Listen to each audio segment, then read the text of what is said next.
Прывітанне, сябры! У жывым эфіры Белсату перадача «Двубой». З вами ведоцца Віталь Цыганкоў. Двубой, як я звычайна кажу, гэта дыскусія, спрэчка, аргументы, эмоцыі. Удзельнікі праграмы – людзі, якія маюць розныя погляды і падыходы да нейкай праблемы. Тэма сённяшняга двубою – колькі часу можа праіснаваць беларуская дыктатура, улічваючы сусветныя тэндэнцыі.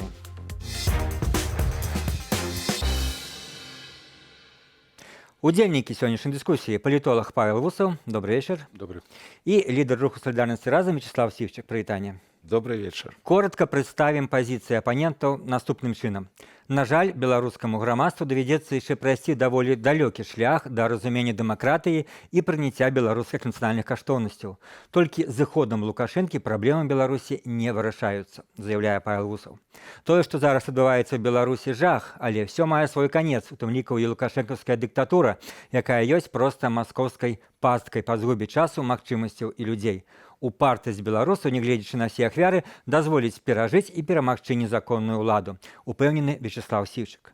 Ну, але перад пачаткам, спадзяюся, гарячай дыскусіі паглядзім сюжэт Віталя Бабіна, які прадставіць тэму сённяшняга двубою.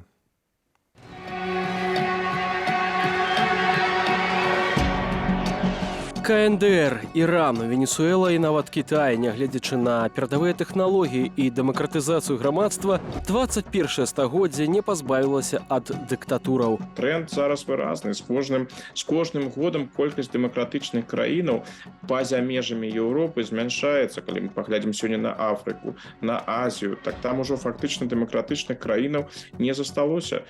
Такі вось мы назіраем ход гісторыі, калі на смену дэмакратыям паступова прыходзіць дыктатура. І нават зараз дэмакратыі мусяць абараняцца. Пры дыктатуры беларусы жывуць ужо не адно дзесяцігоддзе. Лукашенка сканцэнтраваў у сваіх руках усю ўладу, развязаў рэпрэсіі, знішчыў дэмакратычныя інстытуты ў Беларусі. Пасля выбараў 2020 года апошні, як прынята казаць, дыктатар Еўропы, нечакана загаварыў пра транзіт улады паводле казахстанскага сцэнару пра стварэнне усебеларускага народнага сходу. Лукашенко цяпер трымае ў галаве варыянт, калі ён зойме дзве пасады. І старшыні усебеларускага сходу, і застанецца на цяперашняй сваёй пасадзе, ў цяперашнім крэсле, таму што вось гэта канструкцыя з усебеларускім сходам, яна яму здаецца не вельмі надзейным.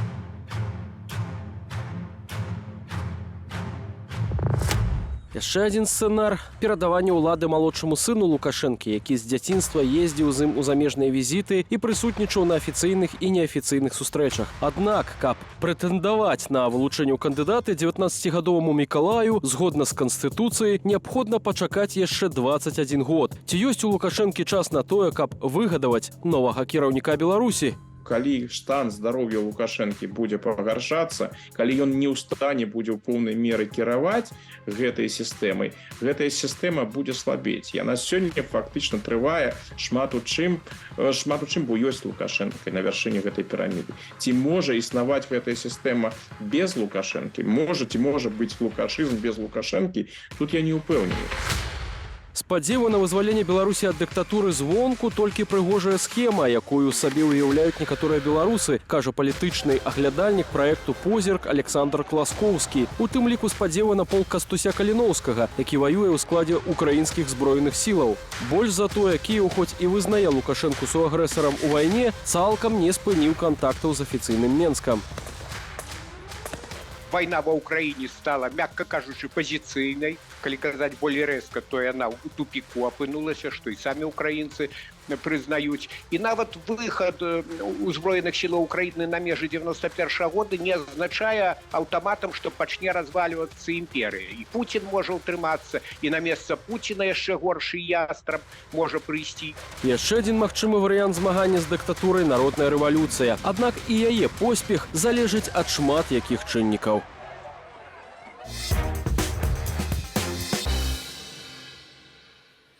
Што ж, такая вось, безумоўна, непростая і балючая для многіх беларусаў тэма. І зараз, паводле правілаў нашай праграмы, правілаў двубоя, даем па адной хвіліне сённяшнім удзельнікам максімальна коротка, стратэгічна выказаць сваё стаўленне. Калі ласка, Павел Вусаў. Справа ў тым, што, канешне, трансфармацыя палітычнай сістэмы ў Беларусі можа працягнуцца некалькі год, і самае галоўнае, каб у перыяд сыхода Лукашенка ці распаду сістэмы да ўлады прыйшлі адказныя людзі, абапіраліся і вельмі хутка смаглі збудаваць сістэму права і палітычныя інстытуты, якія б стабілізавалі дэмакратычныя адносіны ў Беларусі. Але разам з гэтым, калі пагоршыцца эканамічная сітуацыя, калі застануцца вялікія ўплывы Расіі, расійская умоўная імперыя захавае свой кшталт, то выклікі для дэмакратыі будуць даволі сур'ёзныя. Дзякую, коротка і зразумела. І Вячеслав, ваша хвіліна.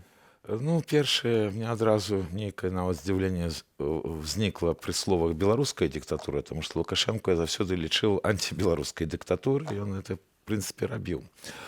Сапраўды, адзінае, што мяне яшчэ трымае ў жыцці, гэта тое, што я веру ў беларускі народ, і да того часу, покуль беларусы лічаць себя беларусамі, до этого часу не сгубленные все магчымасці для того, каб вернуцца в Европу. А Лукашенко — это просто помылка на гістарычным шляху беларускай нацыі. Таксама коротка і таксама зразумела, што ж давайте цяпер пытаннямі ў нашай дыскусіі удакладняць пазіцыі, шукаць ісціну.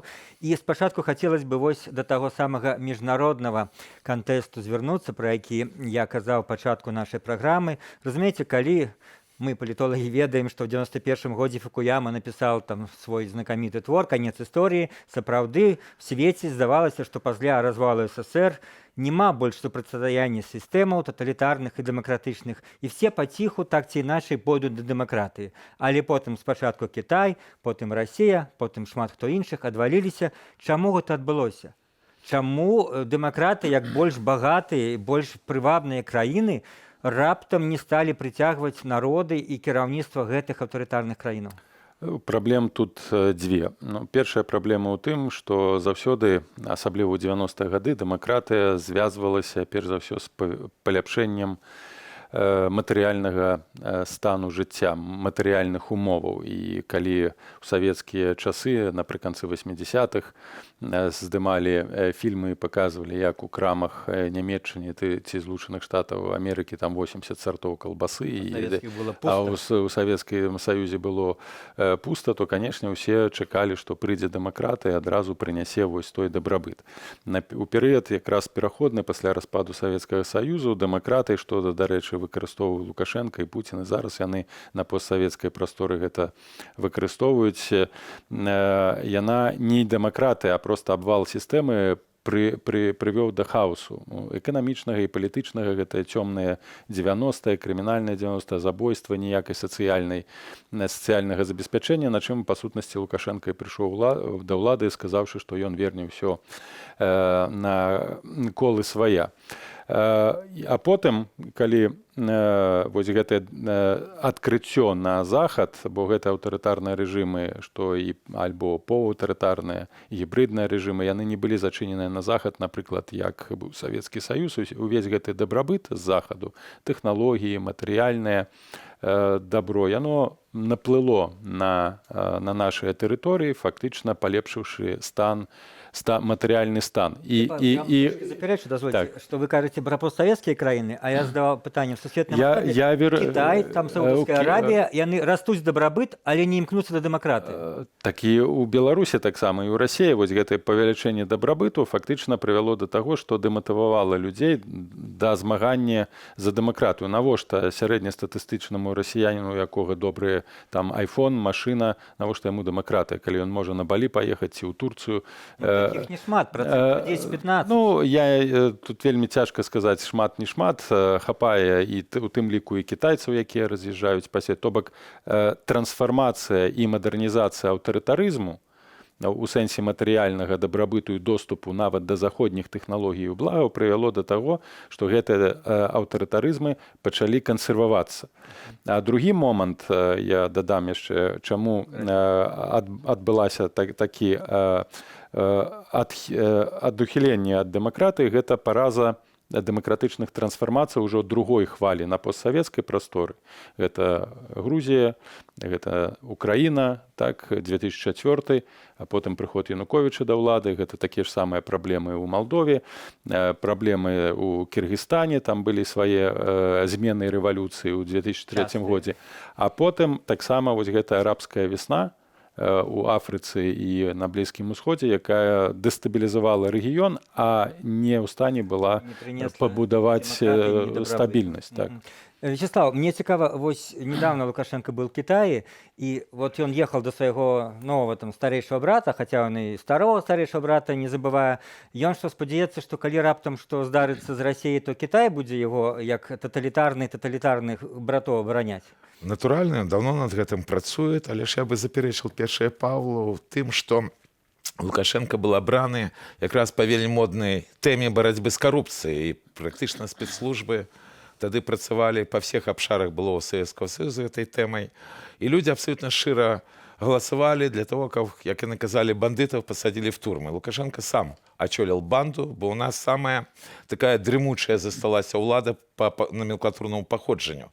Нідзе в постсоветской краіне столько выхадцаў з номенклатуры, колькі сёння пры ўладзе, як Беларусі няма. Слухайте, ну Зіновій Позняк таксама вылучаў тэму барацьбы з карупцыяй, чаму народ проголосаваў за Лукашенко, не за Позняка? Ну, справа тым, што праспаў і Кебіч, і Беларускі народны фронт менавіта самого Лукашенко. Ніхто его не спрымаў в якасці кандидата, калі только пачалась прэзідэнцкая кампанія.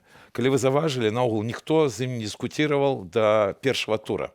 І уже калі людзі прагаласавалі, все са здзіўленнем побачили, что атрымалася. Это якраз вот недахоп Беларуси, потому что у нас заўсёды была проблема с элитой. Эта проблема ёсць, вот якраз эта лукашенковская диктатура, ёсць якраз сведчанне гэтай проблемы. Але ж ёсць і глобальныя чыннікі. Потому что вы кажете про демократию, але ж не только с 95-го года у нас стваралась диктатура на базе того, что Лукашенко отбудовал, я уже казал в студии, это такие своеасаблівый султанат в центре Европы. Вот. В 95-м году началась модернизация демократичного Захода, между іншим, с Пекинской конференции. Потому что возникли новые свободы, которые зараз зрабились амаль что абсолютные для шэрага палітыкаў, яны вельмі моцныя. І атрымалася вельмі такая сур'ёзная рэч. З аднаго боку, гэта было узмацненне тоталитарных режимов, потому что у них возникала вот эта глеба, четко показал Путин опошними там своими решениями разгрома ЛГБТ-руха, быццам бы в России, так? И возникают вот эти два конфронтационных блока.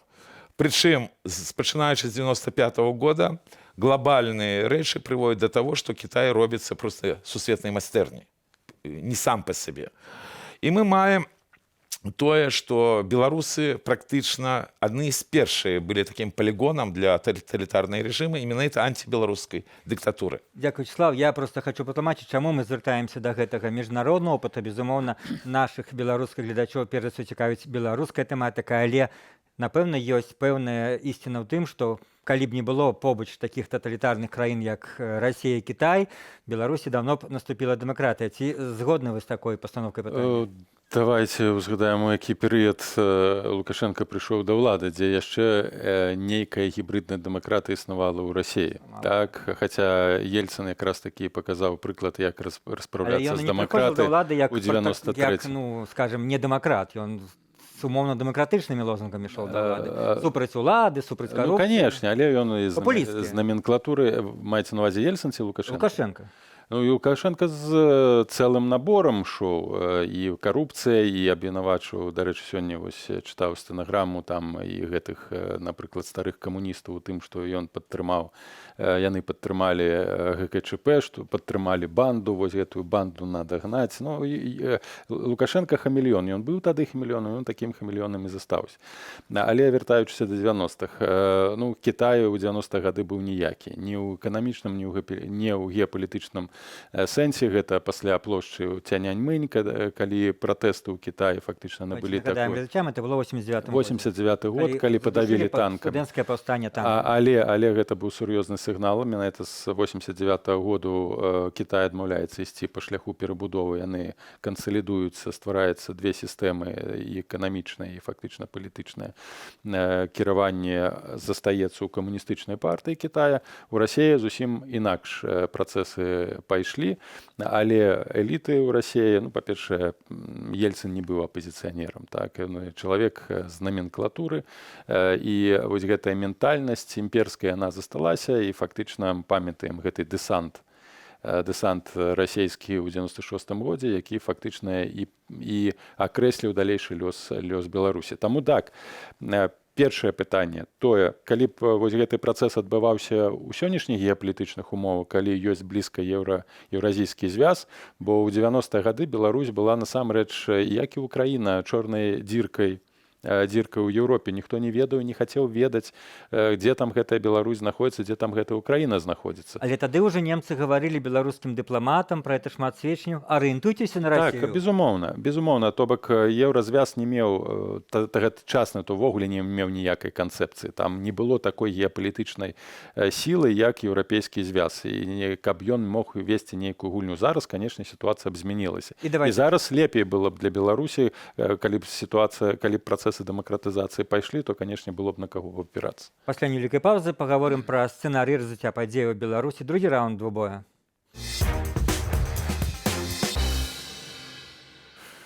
Сёння мы абмяркоўваем, колькі можа пратрымацца беларуская дыктатура ў цяперашніх гістарычных умовах, і спрачаюцца Вячеслав Сівчык і Павел Усаў. Вячеслав, пытанне да вас, які, паколькі вы, так сказаць, прадстаўляеце больш аптымістычную пазіцыю, на чым ваш гістарычны аптымізм, стратэгічны аптымізм грунтуецца, на якім сцэнары? На гісторыі, па-першае, самого беларускага народа, потому что як беларусы выжылі в часы жахлівого 20-го стагоддзя, это просто сапраўды цуд.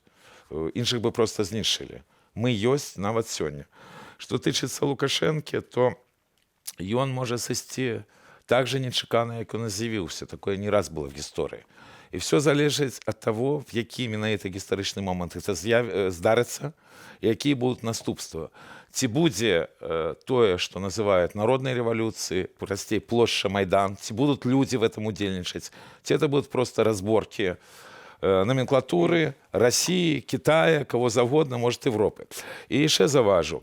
Гэтай пачвары шанцавала не только в 96 годзе. Я хотел бы нагадать, что в 2001 годзе его просто уратавала атака на эти вежы-близнецы. Бо с 11 верасня адразу Россия стала, якая з'яўляецца патронам Лукашэнкі, тады з'яўлялася сябрам антытэрарыстычнай агульнай структуры. Заходней державой. Да, и Злученные Штаты Америки уже не только Евровзрядя сказали, что демократия в Беларусь прыйдзе з России, что есть просто аморальное глупство. Мы гэта пережили, беларусы захаваліся. И все будзе залежаць менавіта, калі гэтая пачвара знікне, наколькі людзі будуць гатовы самі вырваць хоть кавалачак свободы, бо свободу просто так ніхто не дасць. І это якраз сведчаць і глобальныя працэсы, про которые казал і Павел, і вы казалі, бо сапраўды з дэмакратіі вельмі кепска. У нас ёсць дастаткова жорсткі досвед, что такое диктатура, не глядячи на все эти заниженные лічбы, которые, в принципе, контролюются, зноў-таки, спецслужбами, вельмі великая колькасць ахвяр паміж беларусамі. І тая крывя, которую яны пролили, и которую яны яшчэ прольюць, яна просто прымусіць беларусаў вяртацца до того варианта демократии, который магчымы. Павел, вот в своих выступах, в своих неких дописах вы все-таки просовываете такую думку, ну, умовно назовем пессимистично, раз мы сегодня так двубой, что нават, ну, адразу змена Лукашэнкі, яна не абавязкова прывядзе да добрых зменаў, бо могуць быць розныя варыянты, але, ну, вот мне цікава на сёння, гэта вельмі аўтарытарная сістэма, дзе все залежыць ад аднаго чалавека. І калі ён сыдзе, ну, мне здаецца, зменіцца ўсё, нават калі не зменіцца адразу сістэма, то шмат чаго. Тыя, па-першае, там будуць бітвы паміж гэтымі магчымымі яго патэнцыйнымі пераемнікамі, там розныя групоўкі. Все зашевеліцца, все заметусіцца, не будзе такой вот, ну, скажем, железнай, железобетоннай стабільнасці, якая ёсць зараз. Хіба не так? То есть, вот гэта канкрэтнае прозвішча шмат чого вырашае. Лукашенко хутчэй, скажем, кансалідуе сістэму, так, і я абсалютна згодна з тым, што ягоны сыход, калі не будзе выпрацаваны механізм пераемніцтва, так, як гэта было зроблена в Узбекістане ці ў Азербайджане ці ў Сірыі, то, канешне, можа распачацца перыяд такога заняпаду і нават, скажем, саступак, ломак. Але чым ключова адрозніваецца сітуацыя, скажем, у Беларусі умоўна 2000-х гадоў ад Беларусі 90-х гадоў. У Беларусі ў 90-х гадах была умоўна ўжо канкрэтны падзел, была наменклатура чырвоны дырэктарат і апазіцыя. Так, і фактычна наменклатура здолела кансалідавацца, Лукашенко потым на яе абапіраўся. А што будзе у Беларусі? У Беларусі з'явіўся за гэты час даволі моцная праслойка бізнесу, алігархату, умоўна, квазінацыянальнага, прарасейскага, які мае вельмі важны рэсурс, у якога не будзе апазіцыі, гэта грошы. Другі суб'ект вельмі моцны, які ў Расіі атрымаў цалкам аўтаномію, гэта спецслужбы. Яны таксама будуць вельмі В широкім моцныя. сэнсе сілавікі. І я баюся, што можа адбыцца таксама мы не бярем пад увагу, у якім стане будуць дэмакратычныя сілы у перыяд перамен. Калі будзе працэс ісці такім чынам, якім мы сёння назіраем, і ён будзе паскарацца, распад, расчараванне, недавер, адсутнасць нейкіх моцных інстытутаў апазіцыйных, якія б маглі б прыйсці на змену і вельмі хутка ператрансфармаваць сістэму.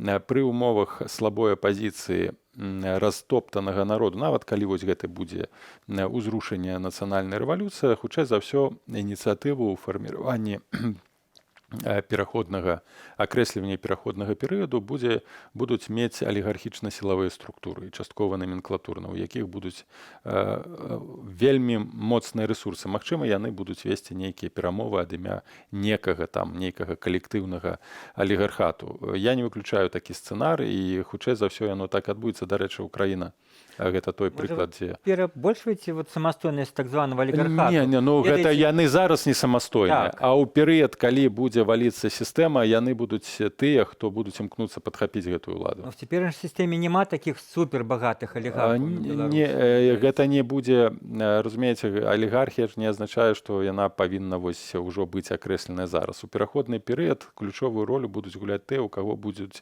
рэсурсы, гэта грошы, інфармацыя і блізасць да механізму ўлады. Я тут абсолютно не упэўнены, што так будзе, потому что, па-першае, мы не ведаем, якая будзе будучыня. Рэвалюцыі, которые адбываліся і в 20-21 стагоддзе, яны мелі зусім розныя сцэнарыі. Але ж можна говорить о гісторыі. Вот, калі был 2020 год, был практычна той сцэнар, про который кажа Павел. Потому что тая ж газпромовская частка, это вельмі значная частка банды, которая вельмі сур'ёзна, газовые войны паміж Лукашенком и Кремлем шли с 2004 года. Але, не глядячи на тое, что яны формовали свою повестку, не глядячи на всю пропаганду, которая была, не глядячи ни на что, были подняты не их символы, а бело-червоно-белые стяги. Потому что на улицах был народ. На великий жаль не дали, была площа. Это было зроблено абсолютно свідомо, потому что шла просто агитация супраць Майдана, супраць всего. И наколькі самі масы будуць удзельнічаць в будучых падзеях, от этого залежыць будучыня Беларусі. Калі зноў-таки масы возьмут под контроль какими-то структурами квази, так, которые быццам и проводят революции, будет фронта, да, может быть такі сцэнар. Але ж я яшчэ раз падкрэслю, нават сёння вельмі шмат ахвяр у беларусаў. Вельмі много людей, которые знают, что эту пачвару трэба сапраўды наказывать, потому что многие забиты. Это не только те 40 человек, которых мы показали на митингу в Варшаве. Уже ахвяр вельмі шмат. Калі казаць пра палітвязняў, это уже больш 10 тысяч насамрэч. Гэта вельмі небяспечна для всей банды. І той, которая сёння скансалідавана каля Лукашэнкі, тый, которые потенцыйна могут его заменить. Занадто загонять людей в кут вельмі небяспечна. Сёння беларусаў загнали в кут. І это дае шанец менавіта для беларускай рэвалюцыі, не гледзячы на Россию и не гледзячы на Китай. Давайте паслухаем яшчэ одно меркаванне. Палітолог Вулканец лічыць, што нягледзячы на мінусы дыктатуры, частка беларускага грамадства па-ранейшаму мяркуе, што краіне патрэбна моцная рука, так бы мовіць, гаспадар. Значная частка людзей падтрымлівае аўтарытарызм, бо не маюць досведу жыцця дэмакратыі. Гэта меркаванне Дмітрия Балкунца. Граждане готовы перекладывать ответственность на кого-то, на государство, вместо того, чтобы решать проблемы самим. Поэтому, наверное, с этим связаны подобные явления. Поэтому я полагаю, что белорусское общество еще будет долгое время сопротивляться и будет желать какого-то начальника, вождя, царя. И от лукашизма нужно избавляться постепенно. В первую очередь путем просвещения, путем образования. И когда люди будут становиться более независимыми от каких-то действий государства, тогда и общество будет отходить от этой модели авторитаризма. Поэтому авторитаризм живет в головах очень многих белорусов. К сожалению, подчеркиваю, это явление, которое носит не только внутрибелорусский характер, это явление, которое характерно для очень многих стран, в том числе богатых стран, где тоже есть запрос на жесткую руку, где люди не привыкли к демократии или, наоборот, привыкли и хотят вернуться в систему авторитаризма. Поэтому это так устроен человек, который привык, что за него кто-то должен решать все вопросы.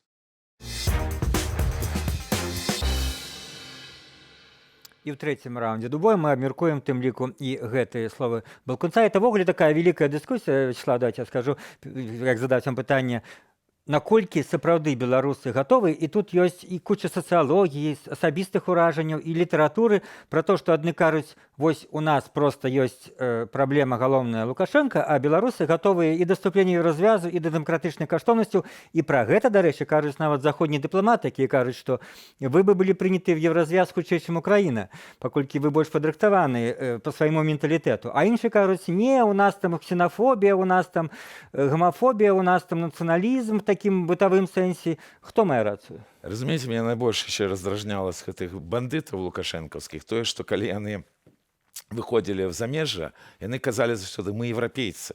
А вот народ не гатовы. Яны типа гатовы у них, яны накралі грошы вельмі шмат, бо там сапраўды вельмі вялікія аб'ёмы грошай акумуляваны за час этой дыктатуры. Яны згодны типа, а вот народ, ён не хоча. Это все якраз абсолютная хлусня. Якраз беларусы з'яўляюцца еўрапейцамі просто нават по свайму знешняму выгляду. А гэтыя, ну сапраўды пастка, сапраўды это шлях в нікуды. І вельмі зараз вельмі небяспечная сітуацыя яшчэ ў чым, што многія кадры, которые рабілі толькі на лукашэнкаўскую дыктатуру, зараз выступаюць ад імя дэмакратычных сілаў.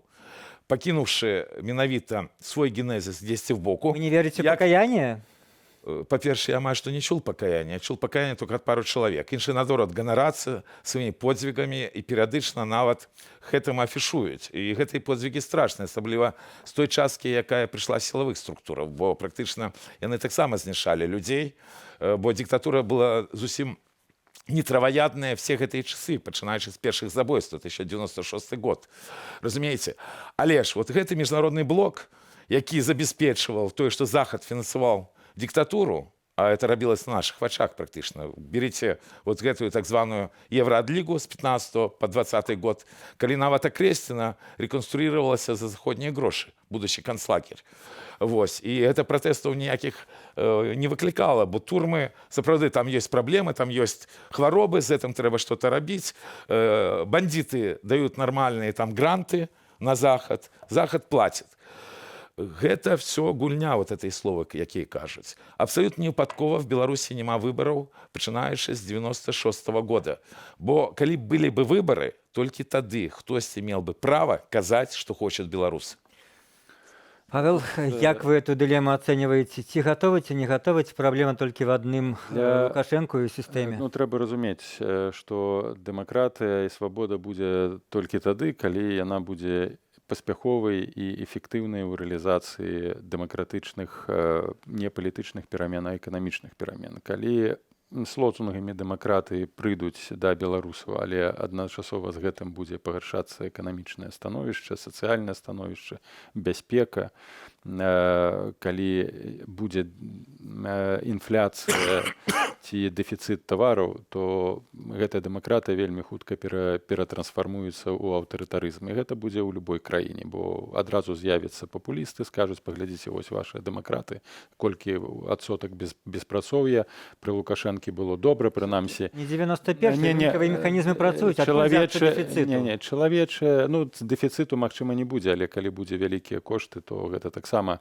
прывядзе да папулізму, асабліва калі уявіце, збярэцца парламент, будзе парламенцкая рэспубліка першапачаткова, так, з прэм'ер-міністрам ці нават умоўна парламенцка-прэзідэнцкая, і 260 там дэпутатаў ці 300, колькі іх там будзе, пачнуць спрачацца, які закон прыняць, што прыняць, якія рэформы праводзіць, а ў гэты час падскочыць узровень злачынства, беспрацоўе падскочыць, калі не будзе чым плаціць, заробкі, то праз 2 тыдні, праз месяц гэтай сістэмы ўжо не будзе. І з'явіцца папуліст, які пераключа на сябе Правда, один из увагу. верагодных сцэнарыяў. Павел, што бы вы хацелі, Павел, для правил нашего двубоя задаць пытанне, якое свайму апаненту?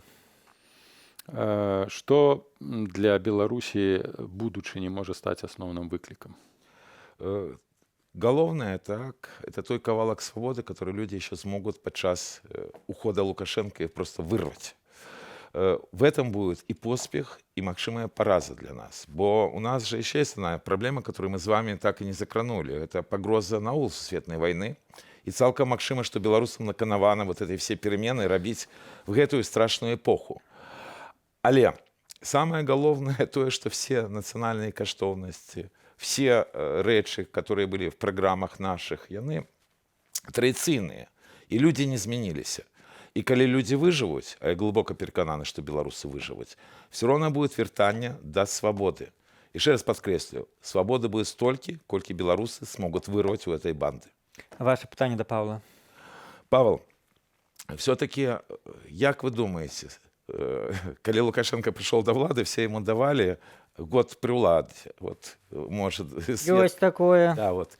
Все-таки так само вот, абсолютно конкретные пытания. Натурально, это тяжко отказать сегодня. Як вы думаете, колькі Лукашенко еще будет кіраваць Беларусь? Это тема нашей программы сегодняшней. Сыходзячы з сённяшняй геапалітычнай сітуацыі, як максімум да 2030 года. А мінімум? Як мінімум з сканчэннем паспяховай вайны ва ўкраіне, скажем так, 26 год. То бок вы в тым варыянце лічыце, што ён пойдзе на выбары 25-м? Ён застанецца, Будзе менавіта не скажем з так, беларускім сходам, а то, што называецца прэзідэнтам, да? Ён можа і быць і там, і Там, і там. там. Гэта ніякага значэння не будзе мець ввогуле для нікога. І, безумоўна, ён захавае сваю ўладу. Іншымі словамі магу сказаць, што ён будзе кіраваць краінай, пакуль дыхае. Як збольшага ўсе дыктатары, нават у Европе, Партугалія, Гішпанія, яны заставаліся да таго моманту, пакуль былі ў стане фізычна і псіхічна свае выконваць абавязкі. Канешне, гэты працэс ён будзе, але ўсё роўна зараз, калі мы маглі б так спакойна спрагназаваць сітуацыю кіравання Лукашенка там да 20-го году, да 22-го, то зараз менавіта шмат што ў рэгіёне акрэсліваецца падзеямі ва ўкраіне. Калі Расія ў гэтай вайне не выйдзе зламанай, а выйдзе умоўна на том самым узроўні, на якім яна сёння ёсць, і ўзмоцніцца, а мы бачым, што, на жаль, такія працэсы адбываюцца, ну то там фактычна Беларусь страціць цалкам нават фармальныя яшчэ элементы сваёй незалежнасці. Таксама не гарантавана стабільнасць з улікам не гарантаваная, здароўя. Безумоўна, не гарантавана, але мы сыходзім вось з таго, што мы маем сёння. Праз некалькі месяцаў сітуацыя можа змяніцца, як было з Прыгожыным. Будзе зараз шмат вось што акрэсліваецца ў нашым рэгіёне так званымі чорнымі лебедзямі, што вось Пуціна чакаў, што вайна скончыцца за 2 тыдні, яна не скончылася, стала праблемай. Лукашенко чакаў, што Ціхановская стане лёгкай здабычай і там ён яе пераможа, а гэта стала трыгерам і пагрозай для яго сістэмы. Таксама былі чаканні, што толькі 2 гады, ну максімальна год пратрымаецца Лукашенко, і яго там Расія папросіць, а зусім іншая здарылася сітуацыя. урэшце рэшт прыйшоў Ізраіль так, з Хамасам. З'явілася ядерная зброя, з чаго мала хто чакаў. І толькі пакуль што магчыма з'явілася тактычна, а можа з'явіцца стратэгічна. То бок, сыходзячы з сённяшняй сітуацыі, канешне, на жаль, я агульна не аптыміст у гэтым дачыненні. На жаль, рэжым стабілізуецца пакуль, ёсць знешнія фактары, якія яго стабілізуюць, перш за ўсё Расія. І пакуль такіх сур'ёзных пагроз для існавання рэжыма Лукашенка, акрамя перамогі Украіны, няма. Ваш адказ на ваши пытанні, ваши сцэнары. Абсолютно. Его может не быть нават завтра. Больше того, это сценарии, которые были в свете. Прыгадайте, як, например, Афганистан, як убирали Амина, а Лукашенко, сапраўды, давно лег брухом наверх перед Москвой. Он давно там на коленях стоит. И вот эта лукашенковско-путинская банда, она насамрэч абсолютно нестабильна, не глядя на то, что российско-украинская война змацняет. Вы поглядите, якое ставление до белорусов в Украине, и одночасно Лукашенко весь час лоббирует.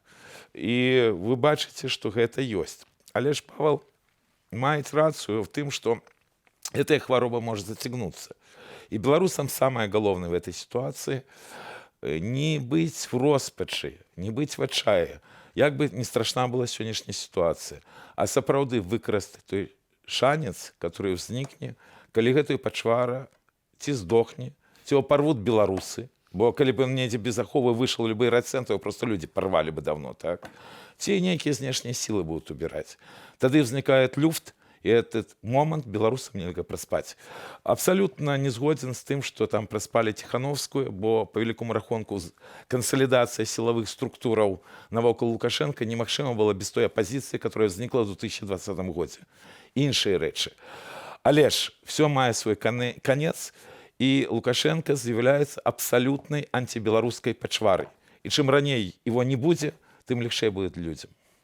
Гэта зразумела, але якраз мы абмяркоўваем гэты сцэнарый. Можа, на заканчэнне у нас пару хвілін застаецца, то ўсё-такі, калі водзіць Беларусь вот этот сусветны кантэкст, паколькі мы даволі сумам канстатавалі тыя рэчы, якія адбываюцца ў свеце, з дэмакратыяй становіцца менш. Па-вашаму, нейкія там вот новыя з'явы, тэхналогіі могуць гэтую, скажем, дынаміку павярнуць, што дэмакратыя пачне перамагаць? Па-першае, я хацеў бы заўважыць, дэмакраты менш не становяцца. Проста тыя краіны з неўстойлівай гібриднай дэмакратыі, яны не ў стане былі... Так, гэта не былі дэмакратычныя краіны ў Афрыцы там, ці на Блізкім Усходзе, а тыя стабільныя развітыя дэмакраты, яны не змянілі кшталт свайго функцыянавання, хаця з'яўляюцца папулістычныя палітыкі, якія пагражаюць дэмакратычным інстытутам. Гэта факт.